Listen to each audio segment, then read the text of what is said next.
Hi hello, ഇന്ന് നമുക്ക് വളരെ എളുപ്പത്തിലും അതുപോലെ തന്നെ വളരെ ടേസ്റ്റി ആയിട്ടുള്ളൊരു ജാം റോളിൻ്റെ റെസിപ്പി കാണാം.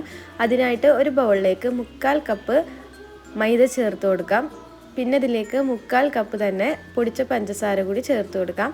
1/4 ടീസ്പൂൺ ബേക്കിംഗ് പൗഡർ ചേർത്ത് കൊടുക്കാം. ഒരു 1/2 ടീസ്പൂൺ വരെ ബേക്കിംഗ് സോഡയും കൂടി ചേർത്ത് കൊടുക്കാം. എന്നിട്ട് നല്ലപോലെ തന്നെ നമുക്കിതൊന്ന് മിക്സ് ചെയ്തെടുക്കാം കേട്ടോ. ഒരു വിസ്ക് ഉപയോഗിച്ചിട്ട് ഇതുപോലെ നമുക്ക് മിക്സ് ചെയ്തെടുക്കാം. അതല്ലാന്നുണ്ടെങ്കിൽ അരിപ്പയിൽ ഇട്ടിട്ട് അരിച്ചെടുത്താലും മതി കേട്ടോ. ഇനി ഞാനിപ്പോൾ ഇവിടെ മുട്ടയുടെ മഞ്ഞയും വെള്ളയും സെപ്പറേറ്റ് ആക്കി മാറ്റി വെച്ചിട്ടുണ്ട്. ഒരു 9 മുട്ടയുടെ മഞ്ഞയും വെള്ളമാണ് കേട്ടോ ഞാൻ സെപ്പറേറ്റ് ചെയ്ത് മാറ്റി വെച്ചിട്ടുള്ളത്.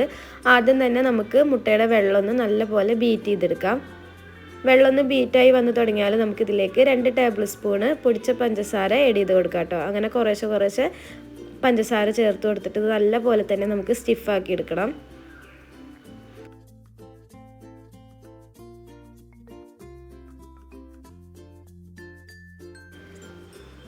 മുട്ട ഇതുപോലെ നമ്മൾ ബീറ്റ് ചെയ്തെടുക്കുമ്പോൾ റൂം ടെമ്പറേച്ചറിലുള്ള മുട്ട വേണം കേട്ടോ നമ്മൾ എടുക്കാനായിട്ട്. അതുപോലെ തന്നെ നമ്മൾ ബീറ്റ് ചെയ്തെടുക്കണ പാത്രത്തിൽ ഒട്ടും തന്നെ നനവും പാടില്ല കേട്ടോ. അപ്പോൾ നമുക്ക് മുട്ടയുടെ വെള്ളം നല്ലപോലെ തന്നെ ഇതുപോലെ സ്റ്റിഫായി കിട്ടില്ല. നമ്മൾ പാത്രം ഒന്ന് കമിഴ്ത്തിപ്പോൾ എടുക്കുമ്പോൾ അത് പോകാൻ പാടില്ല കേട്ടോ. ആ ഒരു രീതിയിലായിരിക്കണം മുട്ടയുടെ വെള്ളം ഉണ്ടാവേണ്ടത്. ഈ ഒരു സ്റ്റെപ്പ് കറക്റ്റായില്ല എന്നുണ്ടെങ്കിൽ നമ്മുടെ കേക്ക് ഫ്ലോപ്പായി പോകും കേട്ടോ. ഇനി നമുക്ക് നേരത്തെ സെപ്പറേറ്റ് ചെയ്ത് മാറ്റി വെച്ച മുട്ടയുടെ മഞ്ഞയിലേക്ക് ഒരു ടീസ്പൂണോളം വരെ വാനില എസൻസ് ചേർത്ത് കൊടുത്തിട്ടൊന്ന് ബീറ്റ് ചെയ്തെടുക്കാം. ജസ്റ്റ് ഒന്ന് ബീറ്റ് ചെയ്തെടുത്താൽ മതി.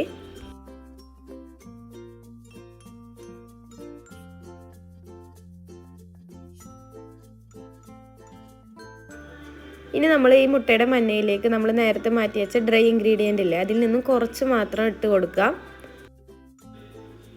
ഇനി അടുത്തതായിട്ട് മുട്ടയുടെ വെള്ളയിൽ നിന്നും കുറച്ചിട്ട് കൊടുക്കാം. എന്നിട്ടൊന്ന് മിക്സ് ചെയ്തെടുക്കാം കേട്ടോ.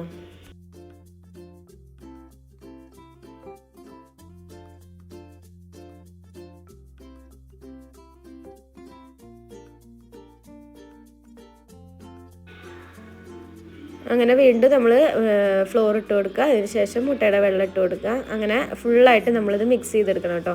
ഞാനിപ്പോൾ ഇവിടെ എടുത്ത പാത്രം കുറച്ച് ചെറുതായതുകൊണ്ട് ഞാൻ ഈ ഒരു മിക്സ് വലിയൊരു ബൗളിലേക്ക് മാറ്റി കൊടുക്കുന്നുണ്ട് കേട്ടോ. അങ്ങനെ ഫുള്ളായും നമ്മളിതുപോലെ മിക്സ് ചെയ്തെടുക്കാം.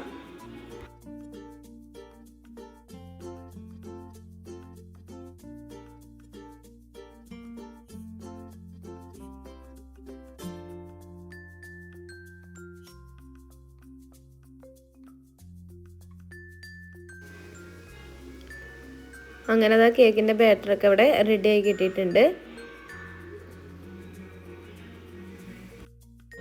ഞാൻ ഈ ഒരു സമയം തന്നെ 150 ഡിഗ്രിയിൽ ഒരു 10 മിനിറ്റ് നേരം ഓവൺ പ്രീഹീറ്റ് ചെയ്യാൻ വേണ്ടി വെച്ചിട്ടുണ്ടായിരുന്നു. ഇനി നമുക്ക് കേക്കിൻ്റെ ബാറ്റർ ഒരു കേക്കിൻ ട്രേയിലേക്ക് ഇതുപോലെ ഒഴിച്ചു കൊടുക്കാം കേട്ടോ. ഫുള്ളായിട്ടൊന്ന് ഒഴിച്ചു കൊടുക്കാം. എന്നിട്ട് ഒരു സ്പാച്ചിൽ വെച്ചിട്ട് ഒന്ന് ലെവൽ ചെയ്തെടുക്കാം കേട്ടോ.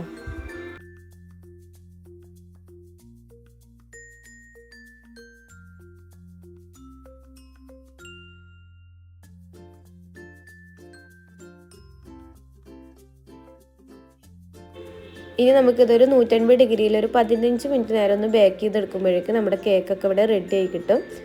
ഇപ്പോൾ ആ കേക്കൊക്കെ റെഡി ആയി കിട്ടിയിട്ടുണ്ട്. ഇനി നല്ലപോലെ ചൂടാറിയതിന് ശേഷം നമുക്കിത് ബേക്കിംഗ് ട്രേയിൽ നിന്ന് എടുക്കാം.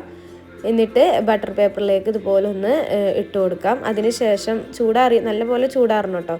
ചൂടാറിയതിന് ശേഷം വേണം ഇത് ചെയ്യാനായിട്ട്. ഇനി ഇതിലേക്ക് നമുക്ക് ഇഷ്ടമുള്ള ഫ്ലേവറിലുള്ള ജാം ഇട്ട് കൊടുക്കാം കേട്ടോ. ഇനി ജാമോ വിപ്പിംഗ് ക്രീമോ എന്ത് വേണമെങ്കിലും നമുക്ക് ഇതിൻ്റെ ഉള്ളിൽ ഫില്ലിംഗ് ആയിട്ട് ഇട്ട് കൊടുക്കാം. അതിന് ശേഷം ഒരു ബേക്കിംഗ് പേപ്പർ വെച്ചിട്ട് ഇതുപോലെ ഒന്ന് നമ്മൾ റോൾ ചെയ്തെടുക്കാം. കേക്ക് വളരെ സോഫ്റ്റ് ആയതുകൊണ്ട് തന്നെ പൊട്ടിപ്പോകാൻ സാധ്യതയുണ്ട്. അപ്പോൾ വളരെ പതിയെ വേണം നമ്മളിത് ചെയ്യാനായിട്ട്. ഇനി റോൾ ചെയ്തെടുത്ത് നമ്മൾ ഫ്രീസറിൽ ഒന്ന് വെക്കുമ്പോഴേക്കും നമുക്കൊന്ന് കറക്റ്റായിട്ട് കട്ട് ചെയ്യണ പാകത്തിൽ നമുക്ക് കിട്ടും കേട്ടോ. ഞാനൊരു റോളിന് പുറമെ ഒരു 2 എണ്ണം കൂടി ഞാൻ എക്സ്ട്രാ ഉണ്ടാക്കിയിട്ടുണ്ടായിരുന്നു കേട്ടോ. കുറച്ചധികം ക്വാണ്ടിറ്റിയിൽ ഉണ്ടാക്കാനായിട്ടായിരുന്നു. അങ്ങനെ അതാ എല്ലാം കട്ട് ചെയ്ത് ഞാനിവിടെ ഒരു ട്രേയിലേക്ക് മാറ്റുന്നുണ്ട്. വളരെ സോഫ്റ്റും അതുപോലെ തന്നെ ടേസ്റ്റി ആയിട്ടുള്ളൊരു ജാം റോളിൻ്റെ റെസിപ്പിയാണ്. അപ്പോൾ എല്ലാവരും ഇത് ട്രൈ ചെയ്ത് നോക്കിയിട്ടൊന്ന് ഫീഡ്ബാക്ക് അറിയിക്കും കേട്ടോ. നാളെ മറ്റൊരു വീഡിയോ ആയിട്ട് വരുന്നുണ്ട്. Okay, by.